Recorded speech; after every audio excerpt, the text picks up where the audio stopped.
course. All right. I'll quickly do a quick round of introductions. My name's Gayatri, and there's Sharanya, Srushti, and Aashna here. And we all are students of literary and cultural studies from Flame University. And so we're doing this as a part of one of our courses called Contemporary Literature, where we are studying selected Indian writing in English and translation works. And as a part of our assignment, our final assignment, we were doing a project on your work. And we wanted to speak to you for this regarding your writing process, what it's like being a writer in India, and your process of translation as well, since we are also working on a translation project. So it's our first experience of translating something, and we just wanted to talk to you about that. Right. Yeah, shoot. All right. So I'll start off a little bit about bilingualism, and mainly I want to know like how bilingualism affects your writing.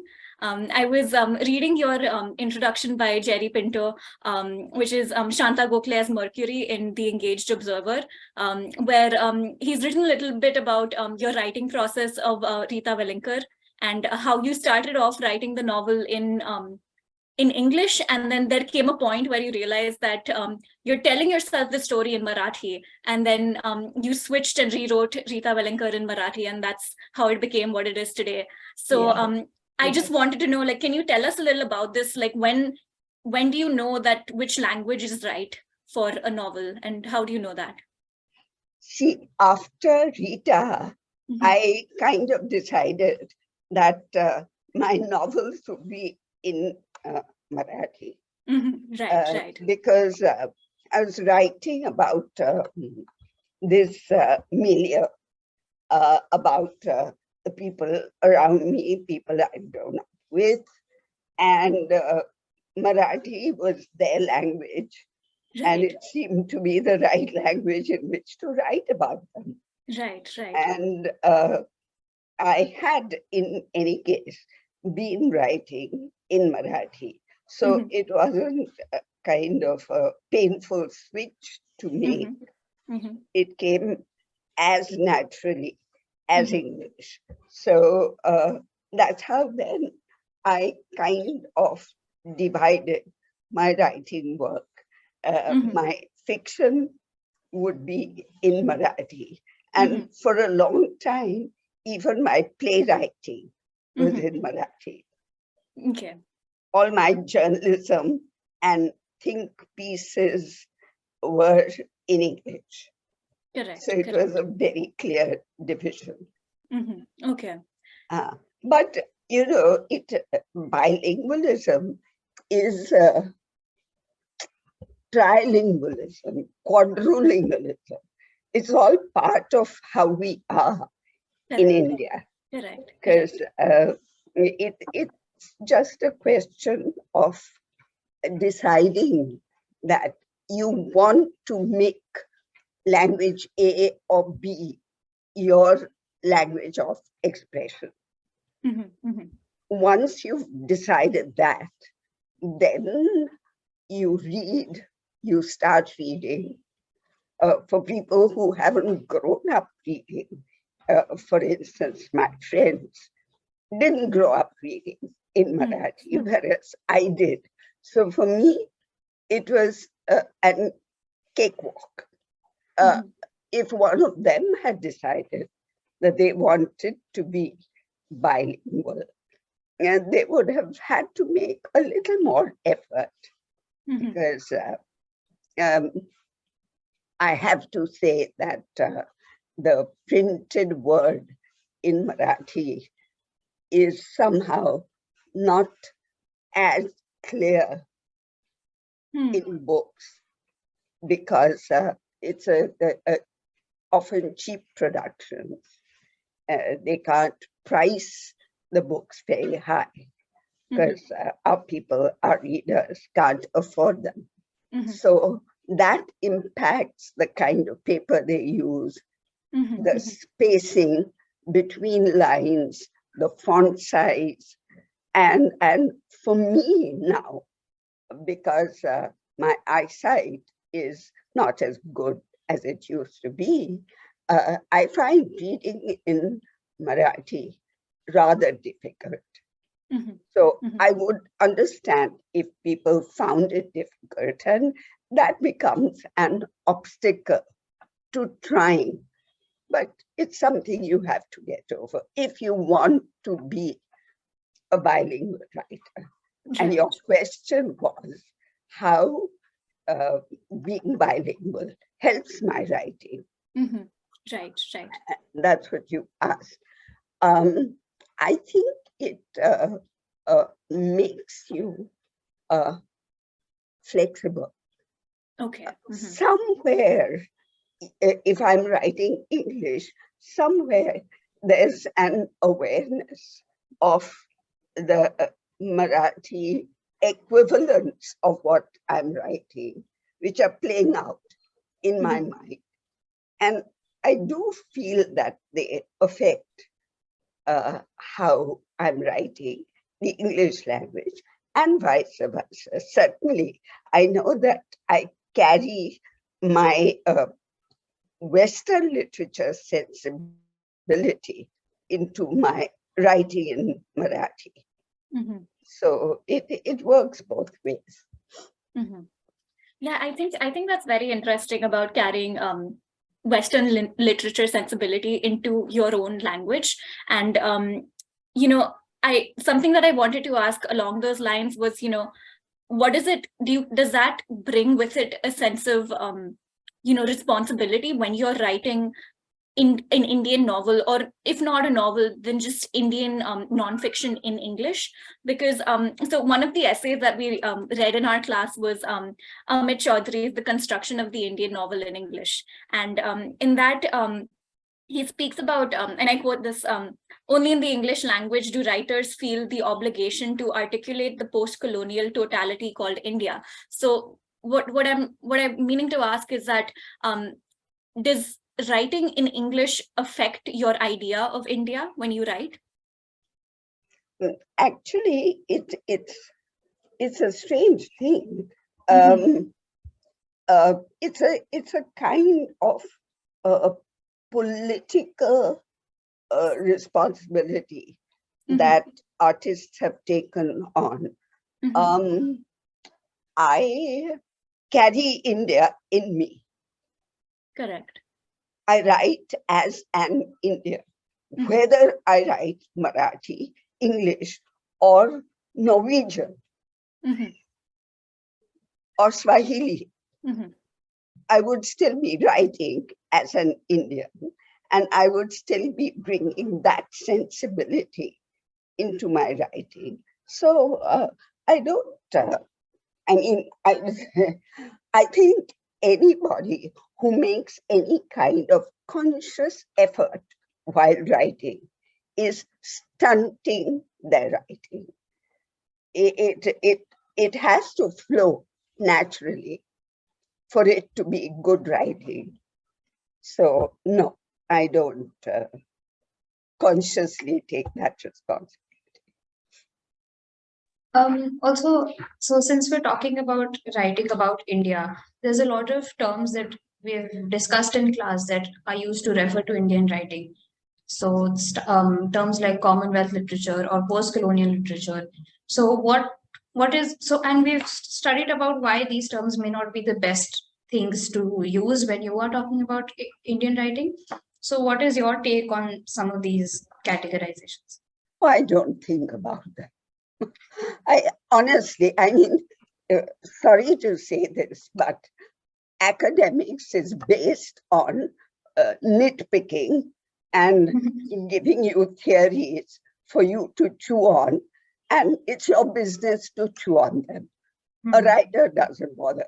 I can't be bothered with any of these theories. I write in English, for God's sake.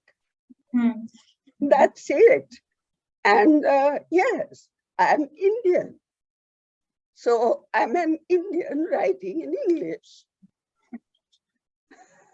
That's a very interesting take. And since we're talking about in Indian writing in English, so when you write, do you write with a specific or English speaking audience in mind, or maybe some other audience in mind, or do you not think about who might read it when you write?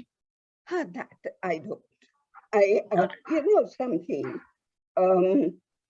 except for people who write potboilers, who want to have a vast readership and make lots of money from their writing, in which case they think in terms of who is my audience.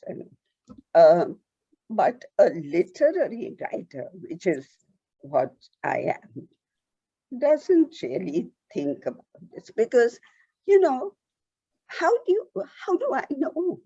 I of this entire world of people, I know maybe 100 people, and they're all like me, because you choose your friends from your circle. So am I to think that only people like these will read me? No. It's hugely surprising when you write and you write something that has reached. It's amazing where it reaches. Right. And if you were thinking of your prospective reader, you wouldn't be thinking of those people. Right. But you've written and they have read and they have responded, which is a wonderful thing about writing. Right. So no, audience leadership is out. Okay.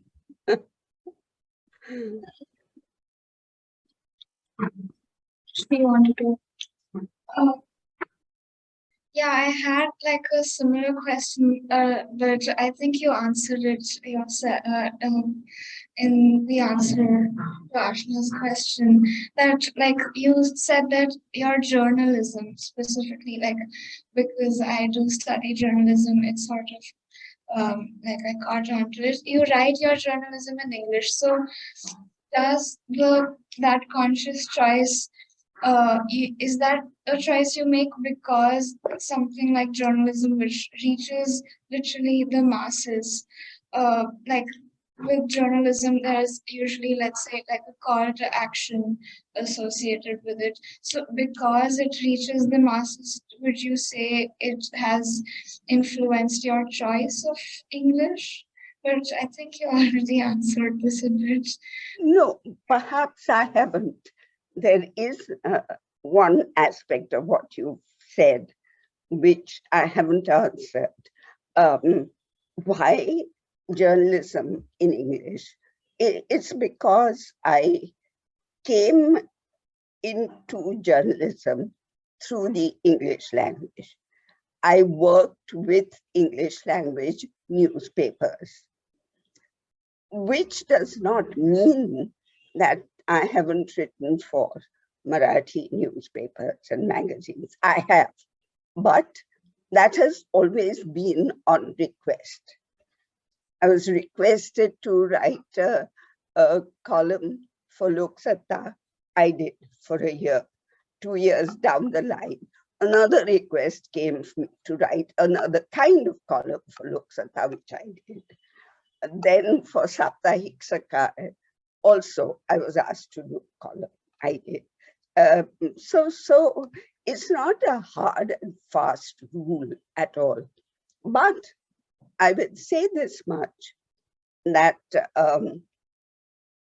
after I gave up my job with the Times, being a columnist in the English press allowed me to live my simple life, because the payment is much better.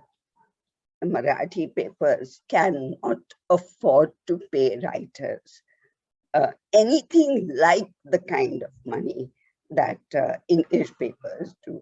So as a way of earning my livelihood, writing for the English press was the only choice. So that's how it is. Yeah, that makes complete sense. And like just to sort of uh, shoot off from what you just said, like do you see a difference between uh, the Marathi journalism you did versus the English dailies you worked for? Like, has there, like, just in the kind of positions both come from? Um, uh, Two things there. I read the Marathi papers because I like to be in touch with the Marathi voice. Also, I like to get news about Maharashtra, which doesn't enter the British press. I'm so sorry, English language press, because they are catering to a certain kind of audience, and so are Marathi papers. But in the last 8 years, 10 years, I have found that the Marathi newspapers have not buckled down. The editorials are strong. They question the powers. The letters to the editor are amazing in the range of opinions that they express. So I find it much more enriching to read the Marathi mainline dailies and glance through the English. I mean, I used to be an avid reader once upon a time of English newspapers, but they've all gone to pot. So not worth my while. I mean, like you very, I don't know if it was a subtle or an explicit pointing out of the time period of last 8 or 10 years, but in the last 8 or 10 years, have you also perhaps engaged in a bit of self-censorship because of the evolution of the political environment? No. For as long as I wrote my column, I was very outspoken about things that troubled me. And I did often get phone calls from friends who said, please be careful. And my answer was always the same. Nobody bothers about what I say. Certainly not the people in power. I am some old lady sitting in some corner talking culture. It doesn't affect them one bit. So I carried on. But I will say one thing, even before this, our country changed its colors, I didn't like making controversial statements. I prefer to take a balanced point of view, which is how I think and feel anyway.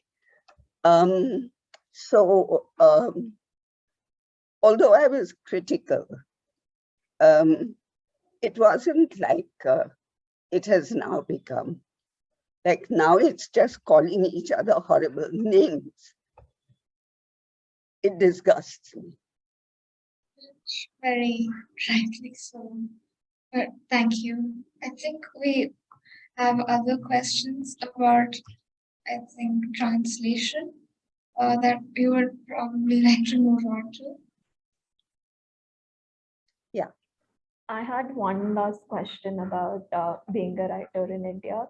So we were talking about Western sensibilities coming into your writing, and I was just wondering what sort of like foreign texts that you've read and you think that has sort of seeped into your writing. If you can like give us an example, that'd be really nice.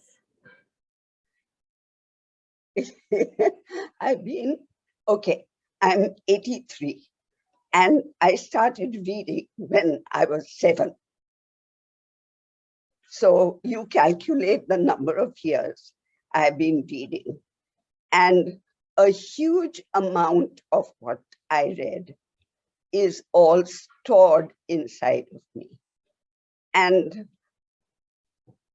I can't pinpoint that this is an influence or that is an influence. But in terms of sensibility, of course, you choose the authors who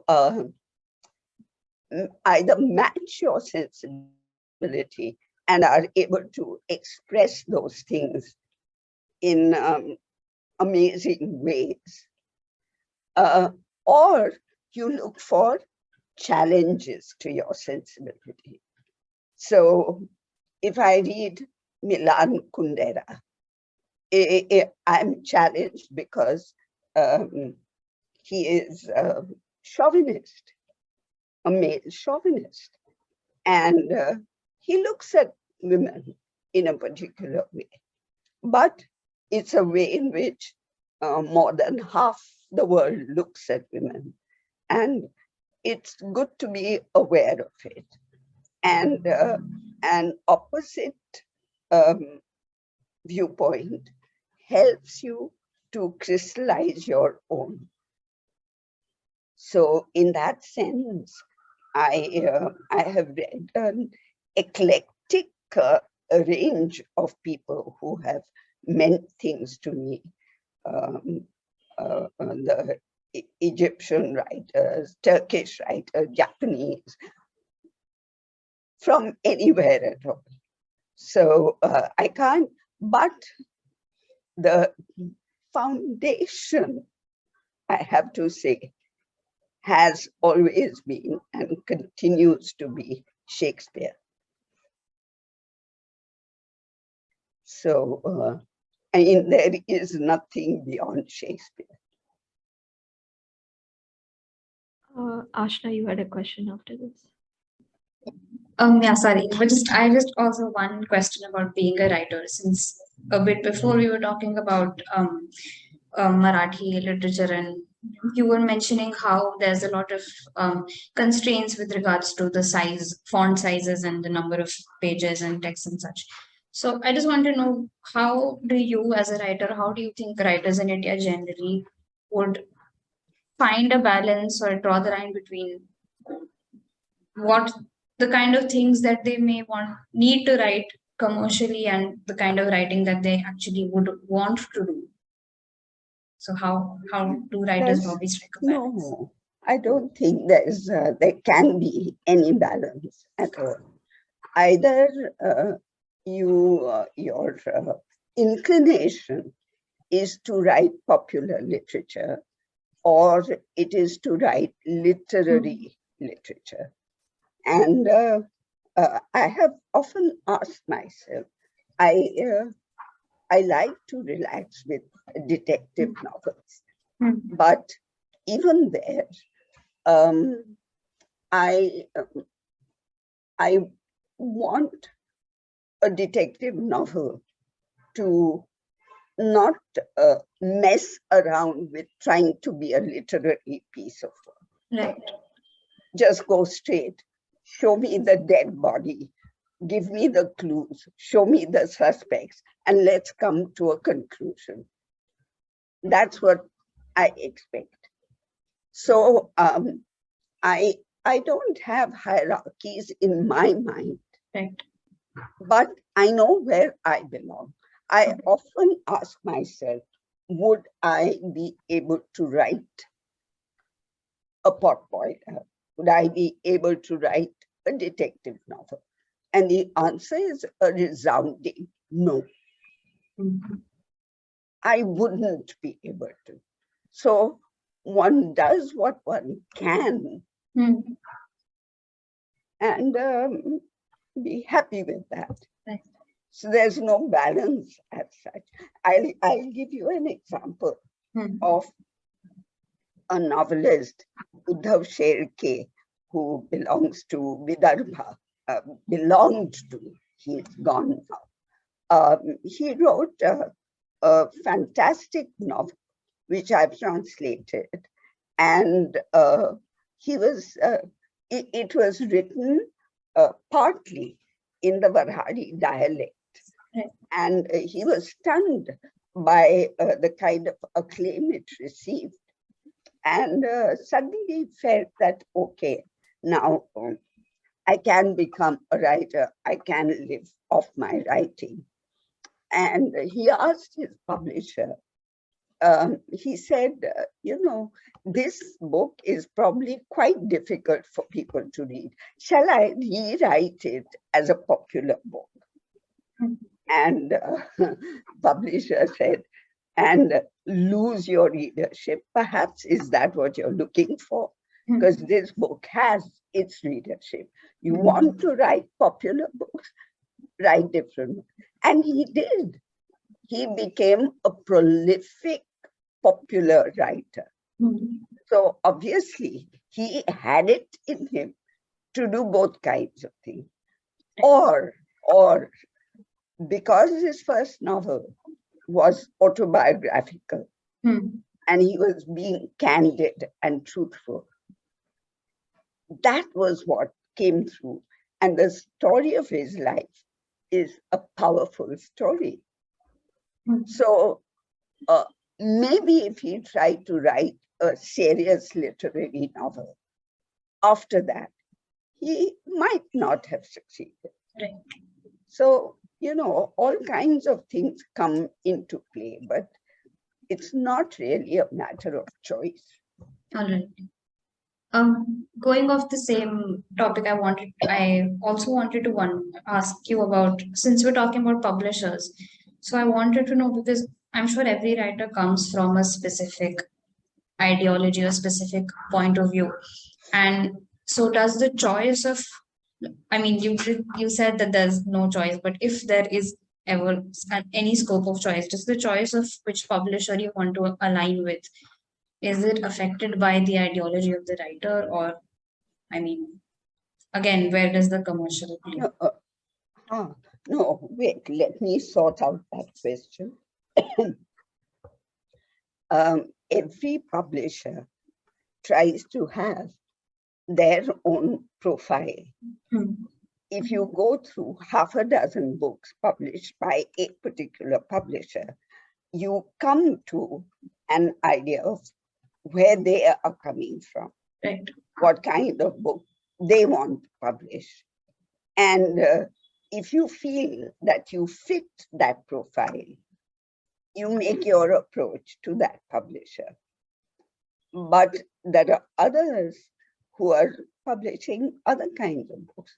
I mean, writers who come to me for advice show me their manuscript, and I tell them, go to these publishers, because I know where that kind of book would fit. Whether that publisher accepts the manuscript or not depends on how good or bad it is. But I wouldn't, for instance, say to them, go to Speaking Tiger or Aleph, if I felt that they should be writing for Rolly books, for instance. Right. So there is a clear kind of demarcation of profiles Right. of publishers. Yeah. Yeah, we can move on to translation.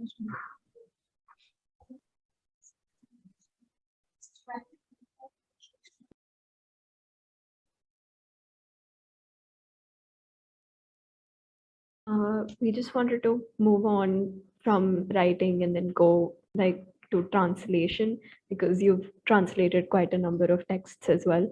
So we were really curious about your translation process and like how you select the text that you're going to translate.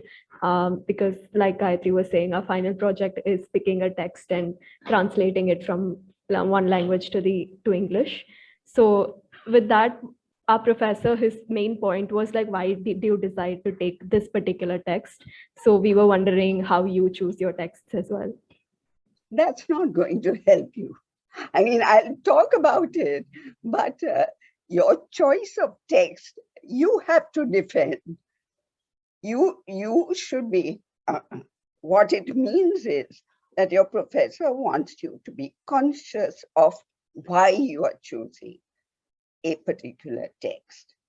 So you have to ask yourselves this question. As far as I'm concerned, there are two kinds of translation, or two kinds of selection that I have done. I have had a private list of books which I feel should be out there because they're classics. They have survived 5, 6, 7 decades. And if they've survived for that long, it means that they're worth something. And it is a form of duty to literature as such, if I can translate those classics. So I have gone through my private list, and I have finished translating those 5 works which I had set out to do. Beyond that, once in a while, authors have approached me and asked me if I would translate their work. And then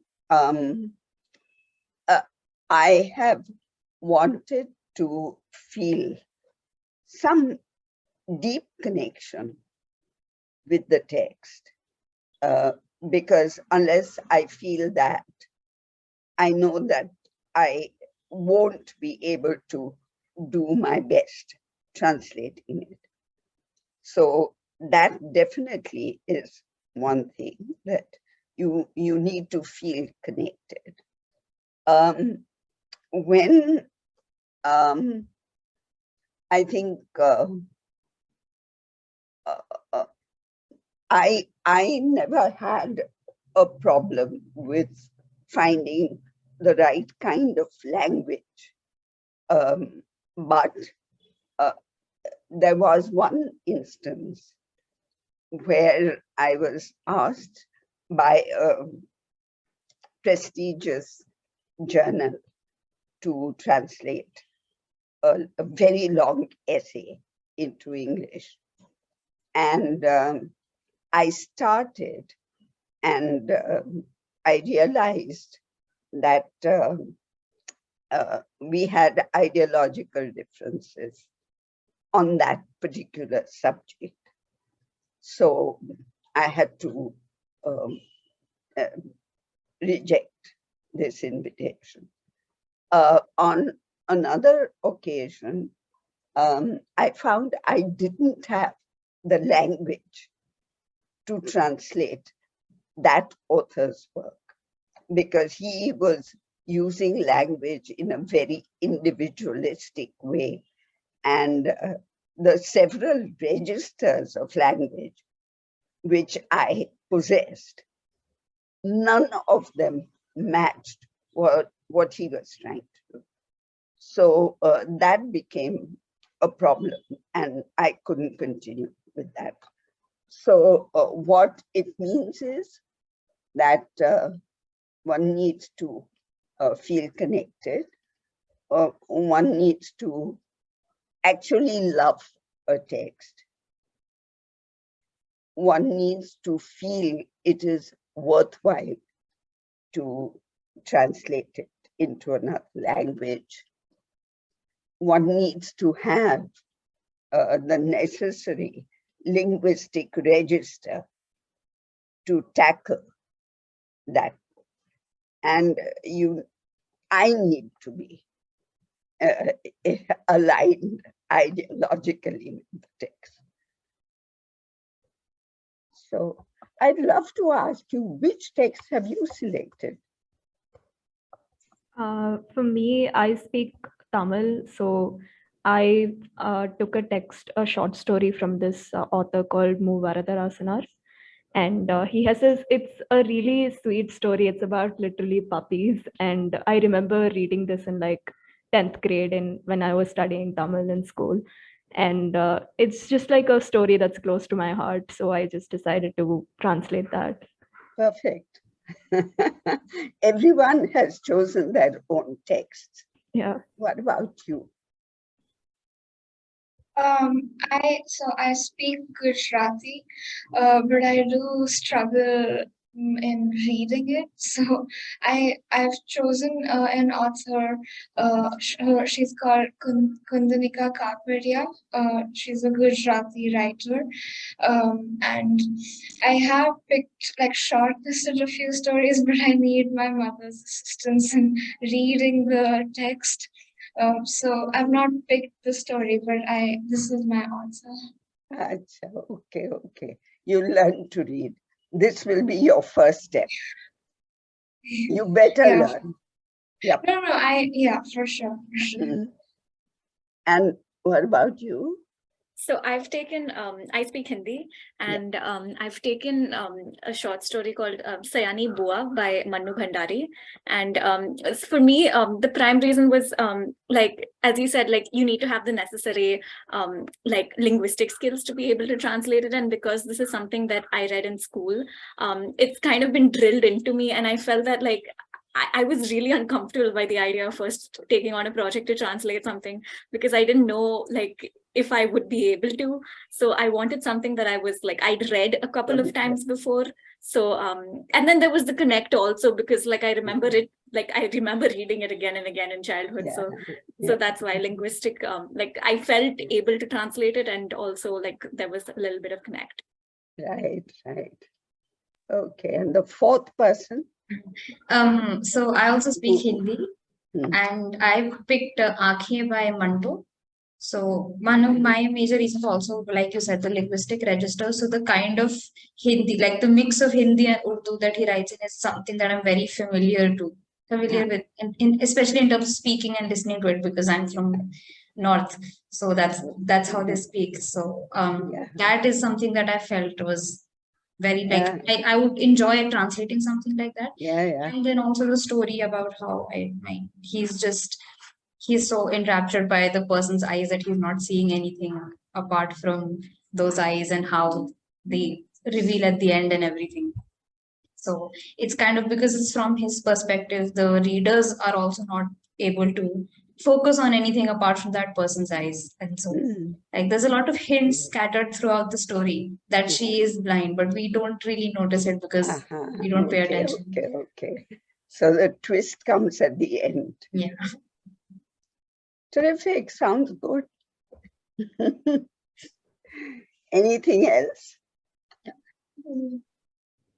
Since we were talking about short story and everything, so we are only just translating a short story to English. So we were wondering how your translation process sort of changes. Does it change with like the format of the text, be it like poetry or short story or like a non-fiction essay, or how do you think does it change? I think we need to set poetry aside, because that's a different kettle of fish altogether. And if you do want to talk about it, I will, but not together with prose writing. As far as fiction is concerned, the form of the story or the novel itself is what you are trying to recreate in another language.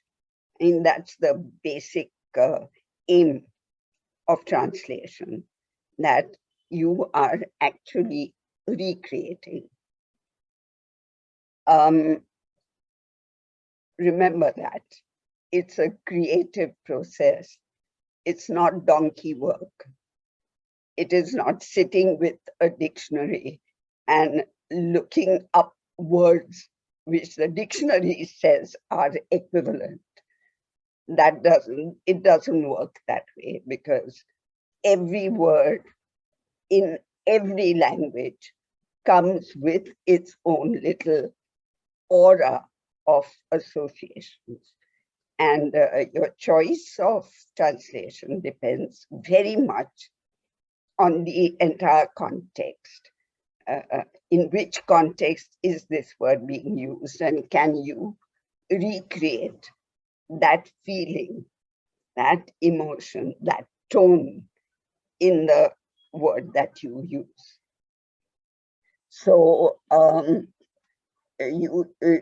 so your aim then, I mean, okay, I read a text.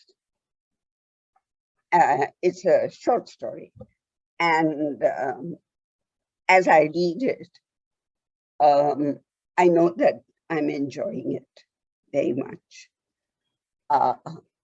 But afterwards, I'm asking myself, why exactly did I enjoy that? What was it in that story that caught me?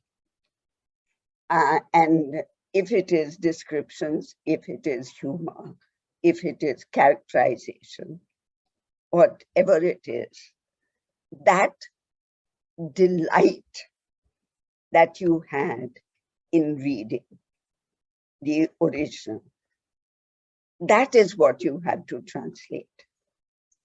The reader must feel a similar delight. And if you can ensure that, then really then you have fulfilled translators' aim. So you a whole lot of other things that one needs to take care of. For instance, there are writers who tend to write very complex sentences, long, involved sentences. And I know that translators feel tempted to break those up. Because after all, what you're doing is carrying over the sense of the original. And if you break up sentences, you're still carrying over that same sense. But you're not carrying over the style. And a long sentence has its own rhythm, its own flow. So as far as possible, you have to try and get that sense of rhythm, that sense of the flow. So all of these things come to you through the text that you're reading. You open yourself to absorbing all of that and then translating out of what you have observed. With a play, if you're translating a play,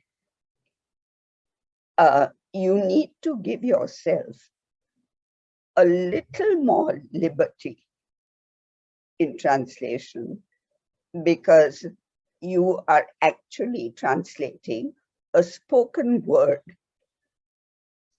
And to get the speech rhythms in the other language, in the target language, it has to be your aim, because you're not translating a play to be read on the page. Your ultimate aim, whether it materializes or not, is to get this translation stage worthy. So actors should be able to speak those words, those lines in a fluid way. Or sometimes a playwright deliberately does very jagged kind of dialogue. You have to get that into it, but it has to be the spoken word. And with plays, I find it extremely helpful to read aloud. Read it aloud to yourself, because the audience is going to hear it, not read it. So reading it aloud gives you a sense of how close you have come to transcreating the play. So that's fiction, that's drama. Poetry, as I said, is something else. And I haven't ventured into poetry because you need to be a poet to do that. And if you are a poet, then what you are doing is truly transcreating. You're not translating, because translating poetry is doesn't make sense really, because it loses what is the most important thing about poetry, which is its sound. And sound is the one thing that gets lost in translation. You can't reproduce alliteration. You can't reproduce many letters of the alphabet. For instance, in Marathi, we have two letters. One is R and the other is N. Both of these are palatal, but the tongue rolls way back. English doesn't have that. Perhaps other Indian languages do, but I'm not sure. So that is sound, and that then can't be translated, and it's an important part of the poem. So there are problems there. But the point is ultimately to allow the text to inform you. You can't go in with a ready-made stance. You need to be flexible. You need to have porous borders to allow the text to get a hold of you. And then you are like an actor. You have to act out that text in this other language. Yes, ma'am. Srushti, you had a question? Actually, before we move on, I think I would just like to ask you how much time you have, because we do have more things to ask, but we're not Carry sure. on. I've given you the evening. Just carry on. That's nice. So something I wanted to also ask is that some of the texts you've translated are also quite historical. Like recently, I think this year, Smriti Chitra came out, and like they go way back when. So there are two aspects to this question. Is there any sort of historical ideological bias that may come in while you're translating a text like that? And then like how do you go on to contextualize history, because you were not there, but based on the understanding of social institutions, you do like you can make sense of something. So yeah, that's my question. Yeah. Smriti Chitre,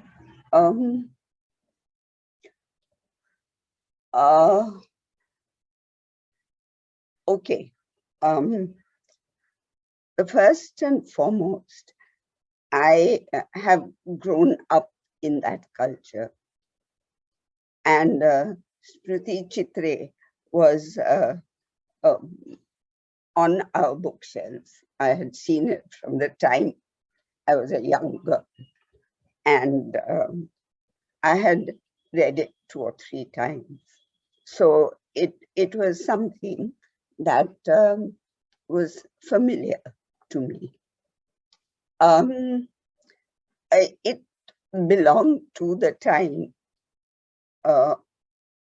of my grandmothers, and I was close to both of them. So Lakshmi Bai Tirak writes in the language in which my grandmother spoke. So a number of words which she uses were familiar to me, and familiar along with all their associations.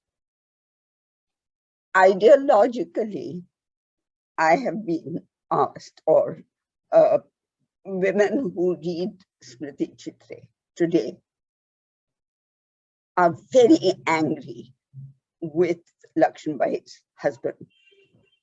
How dare he? How could she? Shouldn't she have? These are the questions which automatically spring to our minds living in this age. And yet, I must say, in our country, a majority voice understands why she allowed her husband to beat her.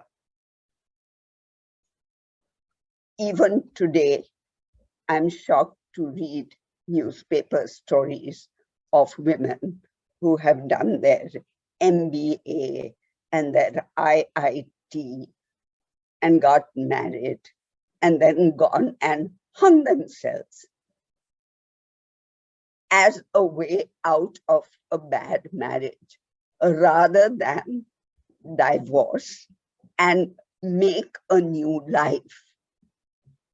If it happens today, even more so did it happen back then.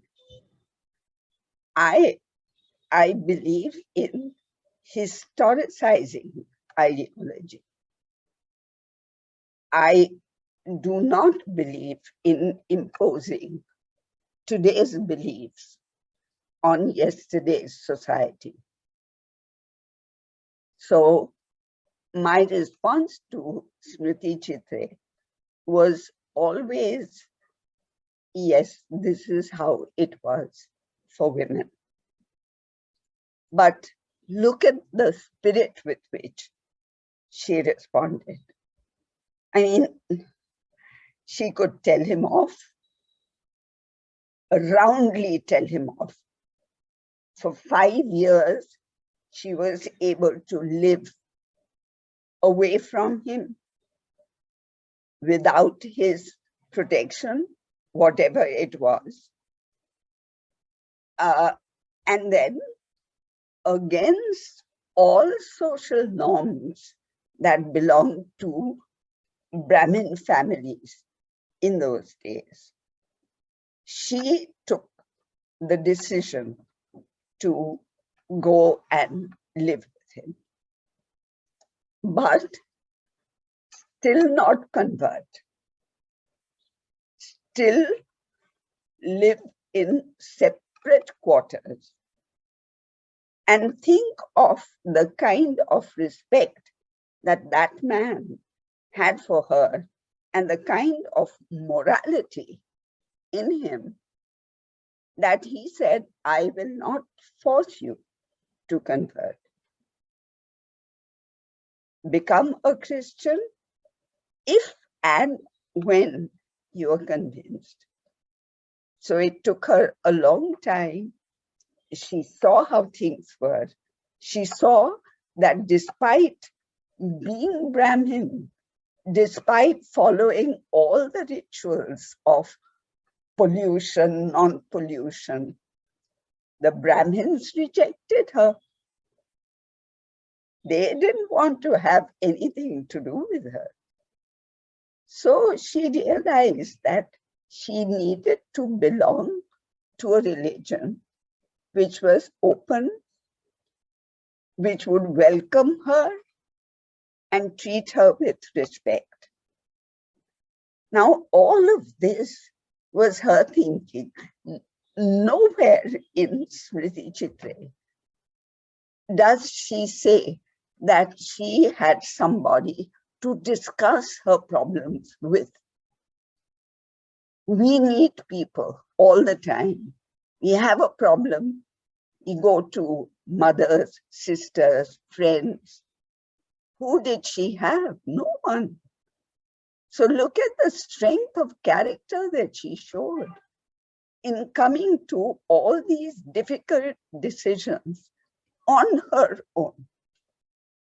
So, I mean, there are women who will say, you know, she should have walked out. Oh, yes, and gone where?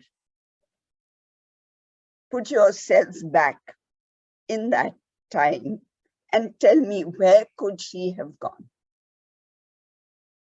So yes, when you're dealing with texts that belong to a certain time of history, you have to think from within that time, not from outside, because that doesn't make sense at all. So I don't know if I've answered your question, but these are questions that I have been asked, and this is my answer. But have I answered your question, or is there something still remaining? No, absolutely. I think you gave quite a comprehensive answer, perhaps even more insightful than I was expecting. Like maybe on a lighter note, there was a lot of humor that I perhaps used as a coping mechanism.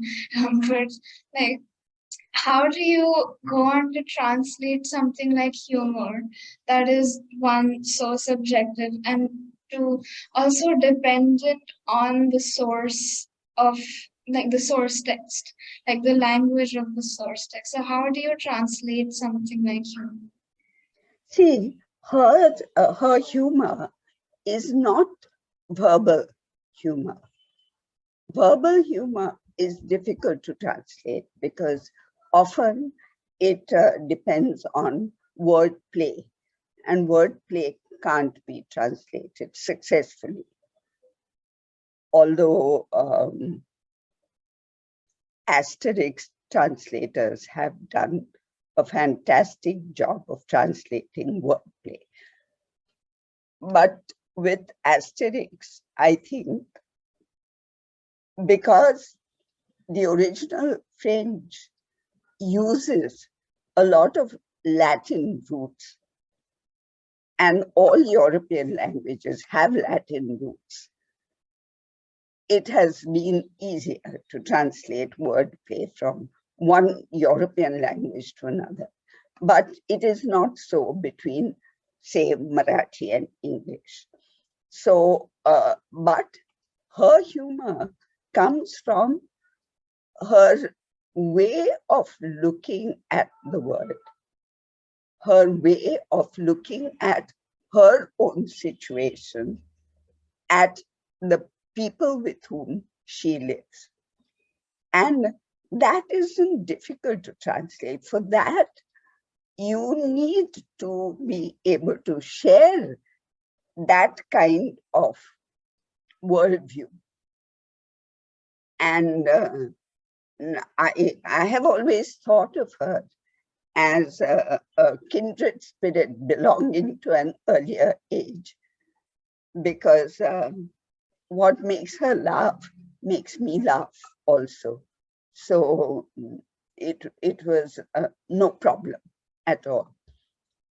And her language is very simple. It's not a literary language. And in Smriti Chitre, I was able to do 2 languages, because 2 languages exist in the book. Her language, which is what I call kitchen language, and her husband's language, which is book language. So both those Marathis are present in the book. And I had to and was able to translate both into English. So it's amazing that the only, not problem, but the only thing that I had to deal with in this project was the length of the book. It occupied an entire year of my writing time, but every page was a delight, so it didn't matter. And do you think you did it justice? So, oh, sorry, was that a question? Yeah, like you spent a whole year on it, but do you think you still did Oh, it? yeah. Oh, yes. Oh, yes. See, So I could have done it in 6 months. I took a year because I wanted to do it justice. Because I did 3 drafts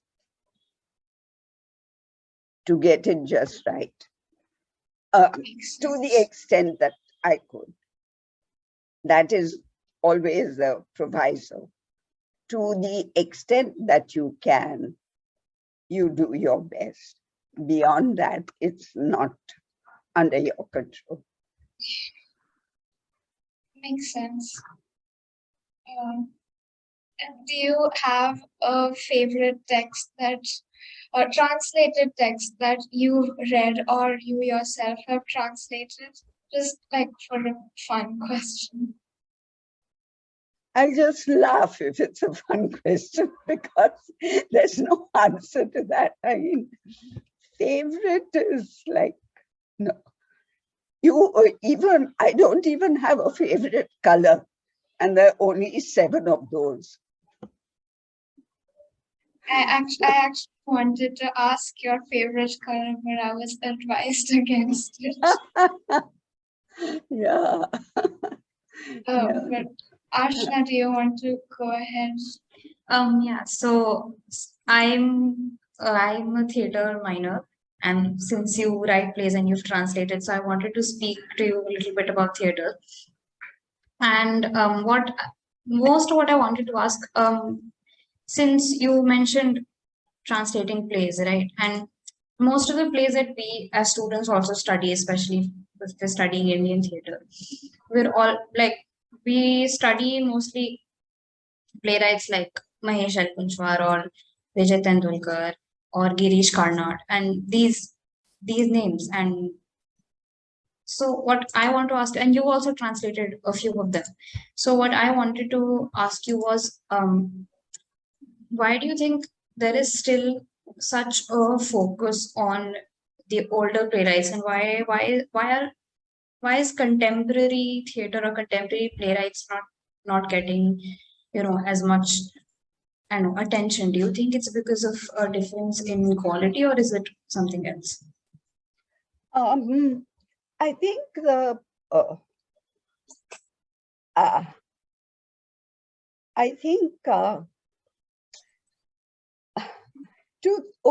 two things.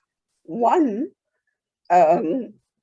these people whom you mentioned were at the forefront of a new kind of play. Before that, there were hardly any plays written that could be called modern. So these were modern playwrights. And naturally, modern readers and audiences responded to them.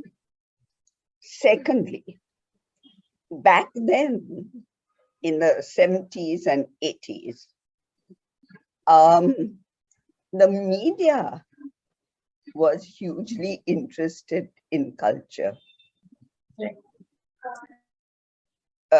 Right now, I mean, I remember Doordarshan, and you have a prolification of channels today, and they all show you the same thing. Doordarshan had some marvelous programs on culture. There used to be a program on book discussions. There were all sorts of things. So the media was extremely culture conscious. So these were writers who got written about. Public in general may not have gone to actually see their plays, but they had heard those names. And they had heard that these were big names. Point number 2. There was an extremely important, very small publication which brought out translations. So you had somewhere to place your translations. And this magazine got read all over India because it was this upsurge of the modern play.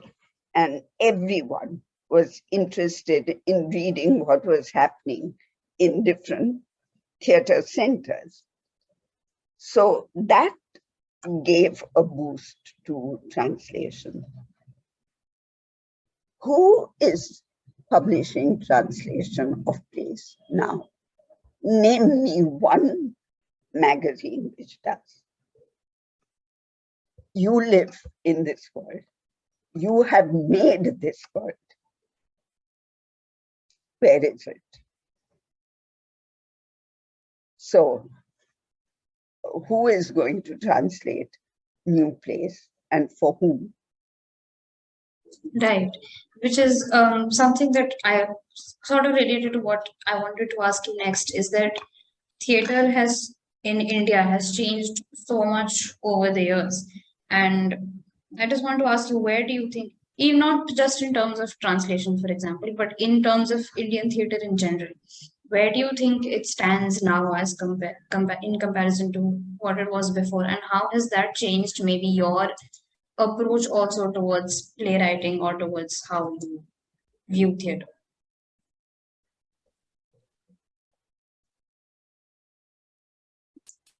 See,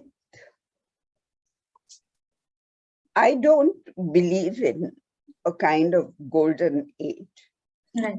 I have told you exactly why these handful of playwrights became famous across India.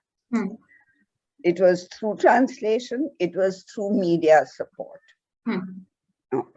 So I'm not saying that equally good plays are not being written. So I that's not a claim that I'm making at all. More people today are writing plays than they were doing in the 70s or 80s. There are various competitions being held. There are platforms like what Rage does with the Royal Court of mentoring young playwrights. That is happening. So there's a lot of interest, lot more interest in theatre practice today than there was back then. And so you get a a variety of forms which you didn't get in the age of the classic modern play.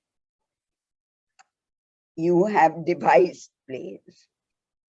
There's one company which does only devised plays. Gradually, the importance of the playwright has decreased. Often, people put together a play from various sources and around a theme.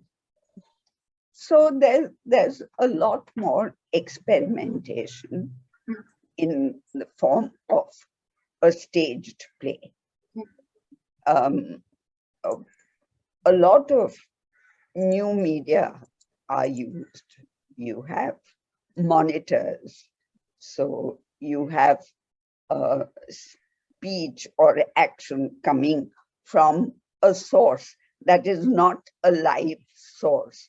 So to some extent, that is a challenge to the very definition of theater as live performance. So yeah, all these things are happening and will continue to happen. But what happens then is that you do not become aware of a kind of single force of theater. Right. Things are dissipated. Lots of things happening in many places, but you don't have a sense of what. So that's the situation as it is now. And very often, the kind of theater that is being done is not really for translation. It is there on the stage, and that's where it's going to stay. Right.